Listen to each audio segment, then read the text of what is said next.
Rob Smith here, and today I'm at Stealth in Teesside. I'm here with Mike from Unorthodox Nutrition. We're going to talk all things nutrition in MMA. Mike, how are we doing, mate? Spot on, mate. Spot on. Thanks very much for, I was going to say having us down, but thanks for coming over. No, yeah, I think you've had me. Yeah, this is about like, this isn't my gym, by the way. I'm not trying to claim the gym. It's just an awesome space where we train. Oh, it's an unbelievable space. Shout out to Stealth Teesside. Yeah, thanks obviously for letting us do this here, JT. It's massive, massive thank you. And so, Mike, talk to me about nutrition, because it's not my world. I understand its importance, but I think it's something in the MMA space that gets overlooked a lot. I think nowadays it's getting a lot more notoriety, but people don't really understand its importance. So talk to me, first off, how did you get into the whole nutrition side of things? So it's really short story. I'll give you, basically was dead overweight kid, got in shape, and as I was doing it, the nutrition side of it really spoke to me, so I learned more and more about it, spent all the time reading about it. And then back when I started, like nearly 17 years ago, there was no social media, but there was forums, and it was the Cage Warriors forum that was the biggest forum in the UK. All the fighters were on there, all the matchmakers. You could reach out to, anybody. It was great. And that had a sub-forum in it, which was nutrition. Hung around in there a lot. Started answering people's questions, chatting with people. After a while, a couple of people turned and said, oh, would you mind doing me a plan? Would you help me with my cut? All this kind of stuff. Did that for a few people. They got really good results. They posted about getting good results, told their friends, and it just kind of built like that over the years. And then it's gone from that to working with, everybody from very, very grassroots level, or, first day MMA, white collar MMA, all the way up to guys and girls, like more girls and guys actually, in the UFC, over at One, obviously anybody who follows me, loads and loads of jiu-jitsu stuff, Olympians, Paralympians, Commonwealth guys, like quite a lot of High Rocks people recently, which is quite weird, and a load of other sports in between. So it's been I've been very lucky to have quite an eclectic career, but very, very much focused on combat sports. And so what was the motivation to get into the whole combat sports scene to begin with? What kind of interested you about combat sports? So I think how most people kind of got into watching kind of like MMA and stuff. One day my housemate Mark came to me and said, mate, have you seen this thing called UFC? And I was like, no, the fuck is UFC? And he was like, watch this. And that was back, and I think it was like UFC 96, I want to say. And I was like, holy shit, this is amazing. And then just started watching that, really liked it. And then obviously that led to watching it more. You go online, Google it, Cage Warriors Forum comes up, and it just kind of went from there, really. Started training when the owner of this, the head coach, Jamie Taylor, very first started coaching in the back of a Thai gym that was in Stockton. So started going there and doing jiu-jitsu with him, and it just kind of, went from there a gazillion years ago. And it's a bit of a strange one really with MMA, because technically it's still a very young sport. I feel like fighting, if you think about it, really it's the oldest sport ever. Yep. Fighting's been here since literally the start of the earth, but MMA is still only very young. And so I think the nutrition side and weight cutting is something that wasn't really thought about, especially in the early days. No. I think nowadays it's getting a lot more. People are starting to realise how important it actually is. I think it's probably the most neglected part of the sport is the whole nutrition and the weight side of things. Yep. And so, what the importance is, kind of talking about the importance of keeping nutrition on point, your weight, and how it can affect weight cuts. Oh, massive. The reason being is because it's kind of in a weird spot at the moment where it's gone from a lot of kind of like old school thinking, how old school wrestlers and stuff used to make weight and things like that. And obviously a lot of the coaches in MMA gyms and other gyms are still very old school in their approach. But that combined with a huge wealth of very often contradicting information online leads to kind of like mixed approaches to nutrition year round, but very much so like in weight cuts. And for weight cuts, especially in MMA, it's where it makes or breaks fighters. Everybody's seen it. When somebody gets on the scale, they have to be dragged on and off. They have a terrible performance after it. It's massive. Like, to give you like some ideas, like bad weight cuts have killed more people than every combat sport on the planet combined. It is very, very serious. People are hospitalized very, very frequently. Just go any local show and you will probably see somebody who is close to death trying to make weight. But to give you an idea of how much that affects performance, for every 1% you are dehydrated come fight time, you will lose 10% in performance. So it's very, very easily, if you do a very, very harsh and bad weight cut and do not refuel and rehydrate properly on the other side, you are just never going to see the performance that you know you were capable of just in the gym. How many times do you hear fighters talking about, it just didn't feel like me in there? I didn't feel as though I needed pop. I felt slow, sluggish, like I was moving through custard. And that's because you're not hydrated and fueled enough.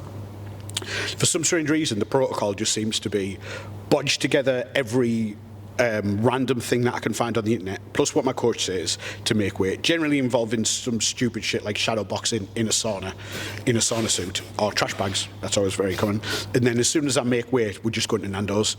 I don't know who the fuck picked Nando's as the go-to place for all fighters, but I can't believe that they haven't cashed in on it.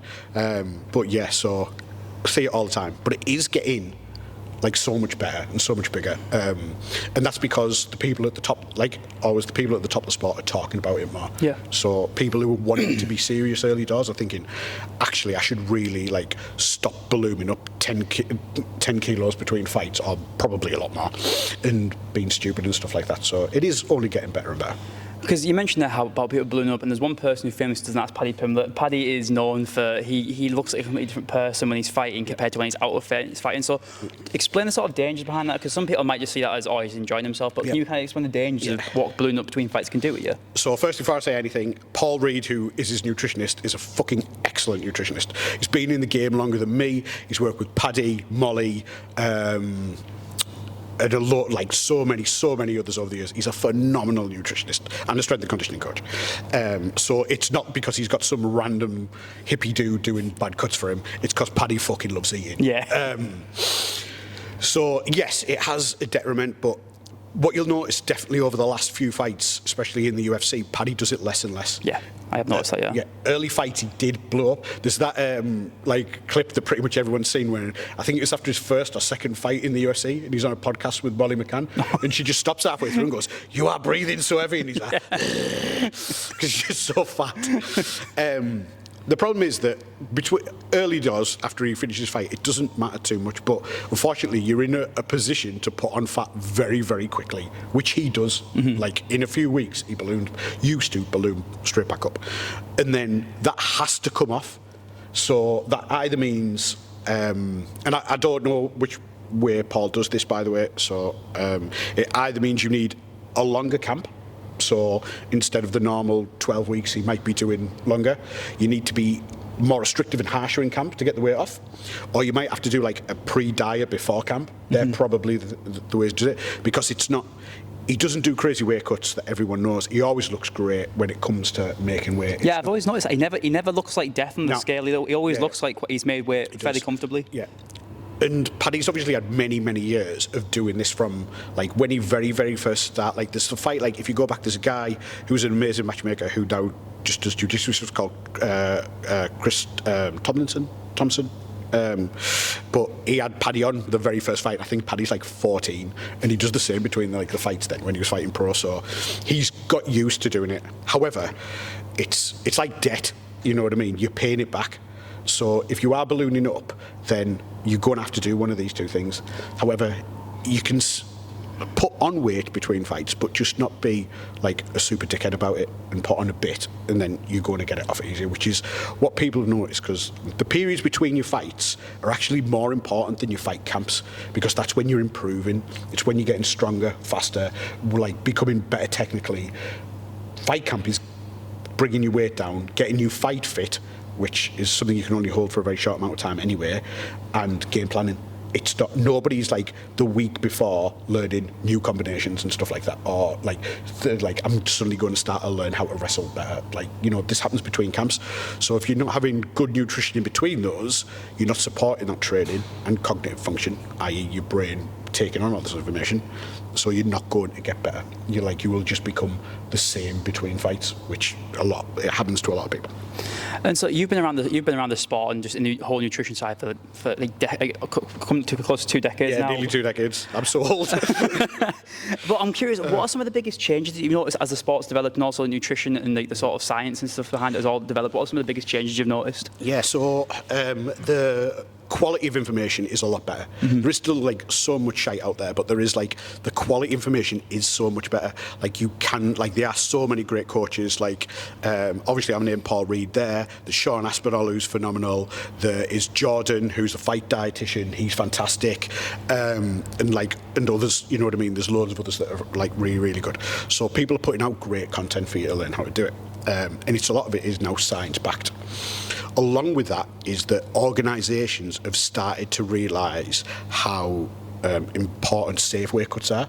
Predominantly, like if you look at One and their rehydration strategies and things like that, that's for fighter safety and making things like even.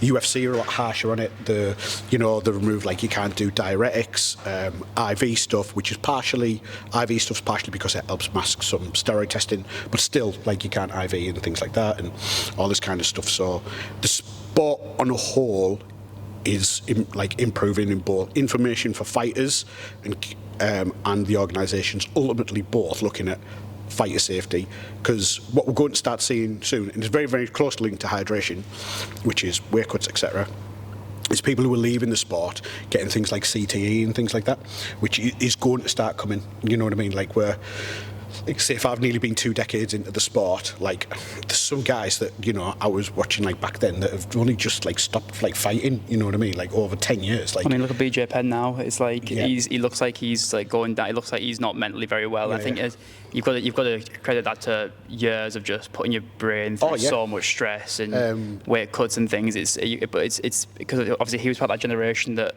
was a bit more like bro science, where it wasn't seen as that. There was no blueprint, and it was like the gyms back there. There was like how many gyms were known for just like having crazy wars in the gym. You know what I mean? And like full contact sparring, 100% every week. And now when you go to like good gyms and stuff like that, that's only happening like closer to fights and stuff like that. No one's having wars in the gym.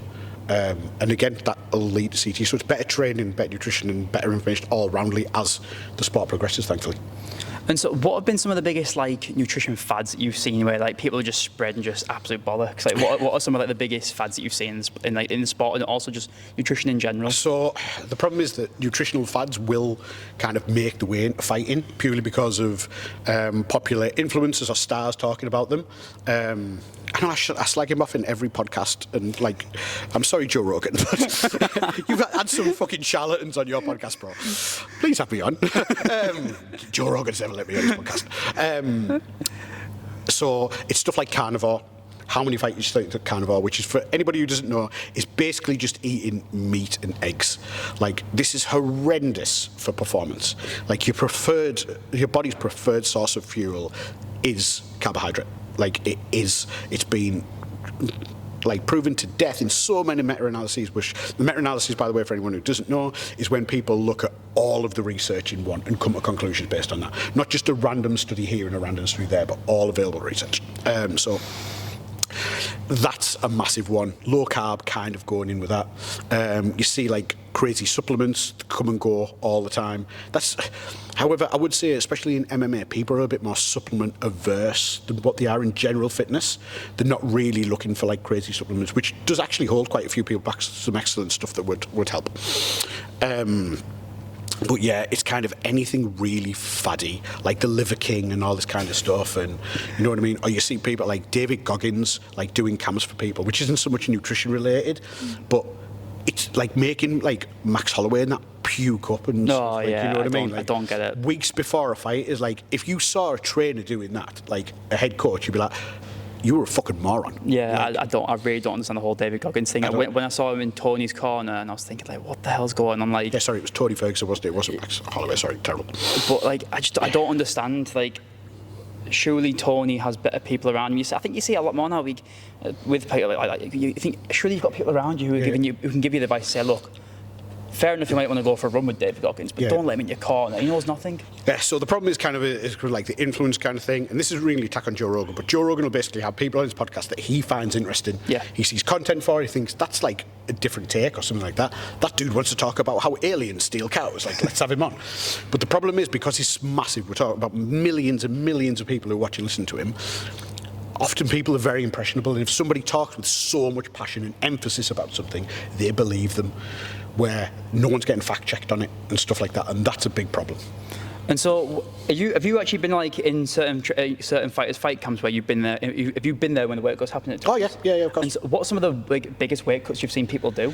So my guys only ever cut like 10%, like the weight cut at the end. It's what I believe can be done safely, rehydrated safely, and pretty much everybody will kind of say the same thing.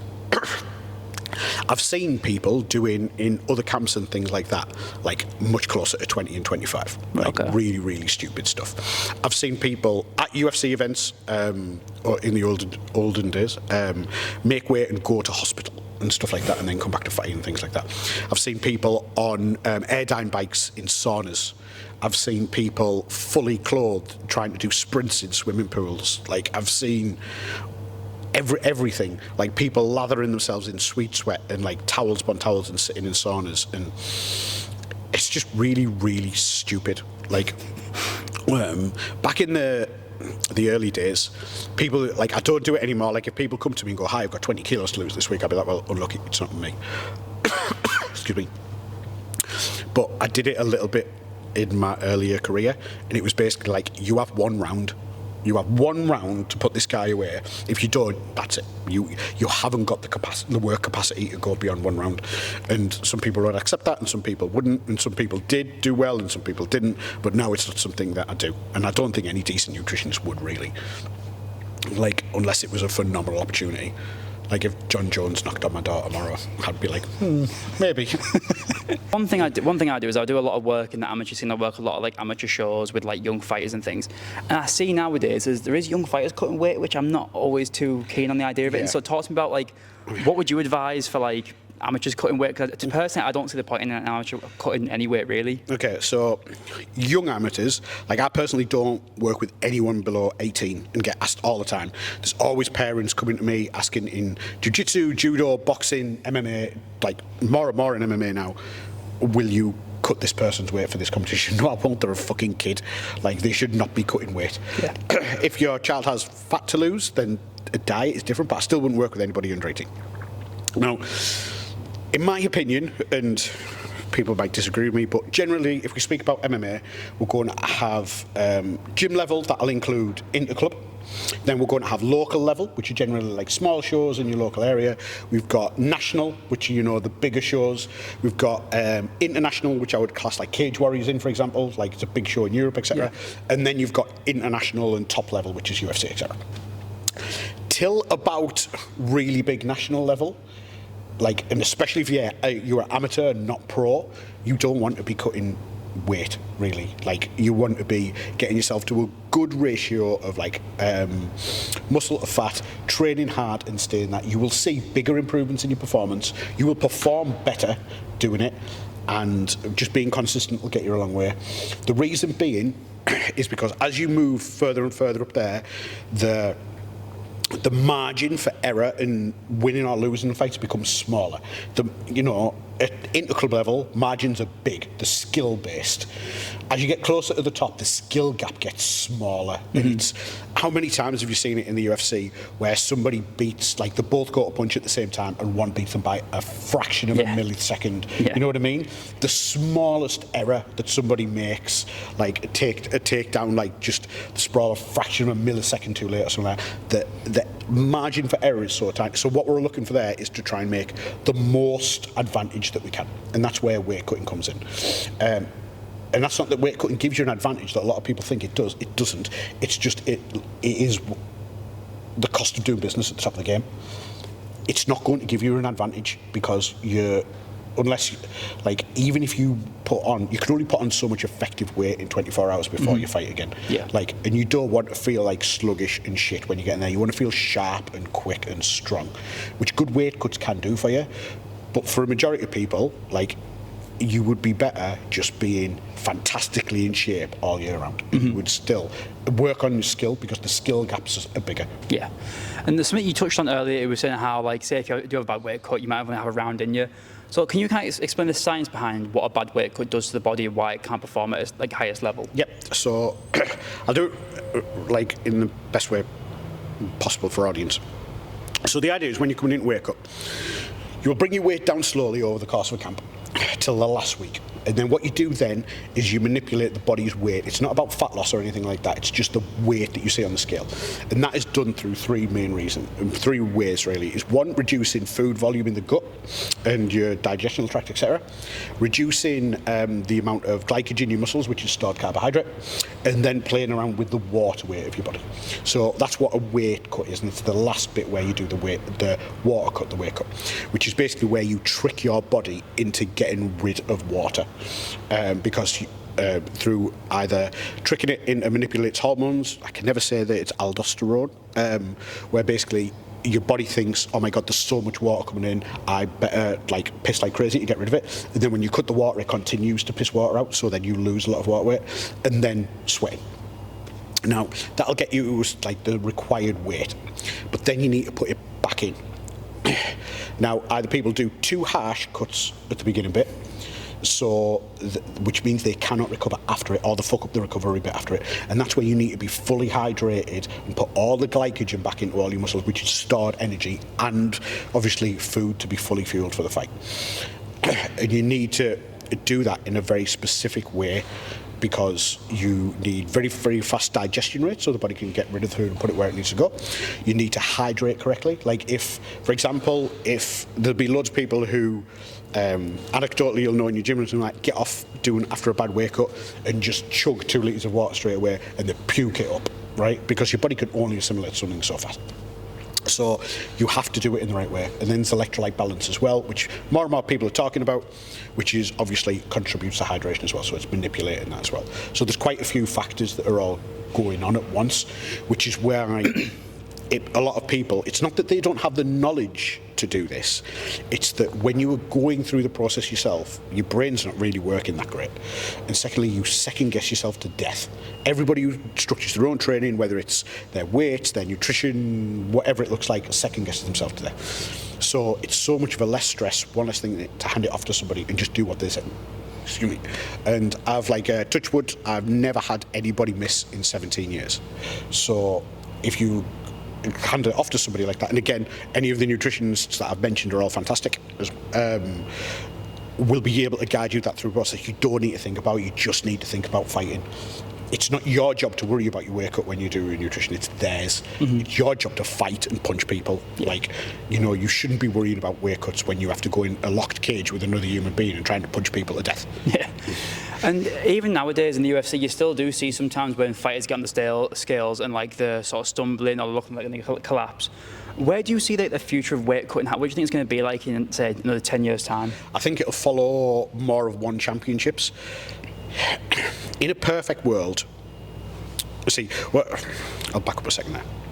The problem is that everybody will try and game the rules, mm-hmm. no matter what you do. Yeah. There's people who do shitty weight cuts for same-day weighing competitions and have bad competitions. So the best and fairest way that you could do it, as for the competition, is just before they go out to make their walk, they step on a scale.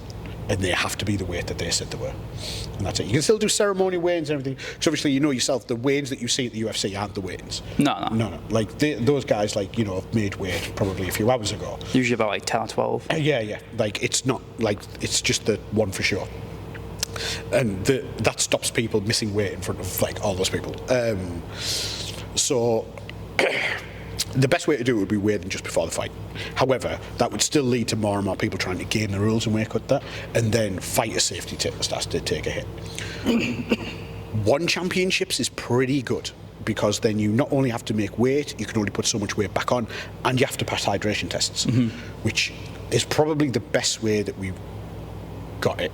But it is expensive to do, which is why I think the UFC don't do it. That's probably the best way for it to go. I don't know if it'll change. It's changing all all organisations, like the NCAA in America.